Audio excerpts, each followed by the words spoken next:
অবশ্যই মাথায় রাখতে হবে যে টিএলএম গুলো ইউজ করব খুব কম দামে বা উইদাউট এনি কস্ট, বিনামূল্যে হলে আরো ভালো হয়।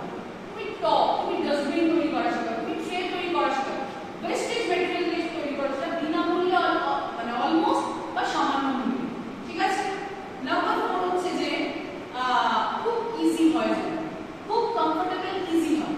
মানে আমি কোনো একটা topic by the help of TLM আমি ওদের কাছে রিচ করতে চাইছি, তো সেই টিএলএমটা অবভিয়াসলি যেন খুব সহজ সরল হয়। এমন কোনো কমপ্লেক্স করে কিছু তৈরি করেছি যে তারা ওখানে রিচ করতেই পারছে না, তারা আন্ডারস্ট্যান্ডিং লেভেল পৌঁছচ্ছে না, সেটা যেন না। নেক্সট হচ্ছে যে সেটা হচ্ছে যে আমি যে টিএলএমটা তৈরি করছি সেটার ভ্যালু, মানে মূল্য, মূল্য ইন দ্য সেন্স কস্ট বা টাকা পয়সা কথা বলছি না। আমি যে টপিকটা পড়াচ্ছি সেই টপিকটা টিএলএমটা প্রেজেন্ট করছে, তো তার ভ্যালু, তার মূল্য যেন সঠিক থাকে সেটা বিচার করতে হবে।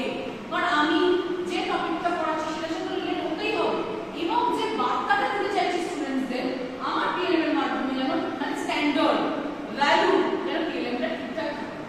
নেক্সট পয়েন্ট হচ্ছে যে অবশ্যই টিএলএম এর আকার, সাইজ, শেপ বিষয়ে তোমাকে কনসিয়াস হতে হবে। বিকজ আমার একটা বড়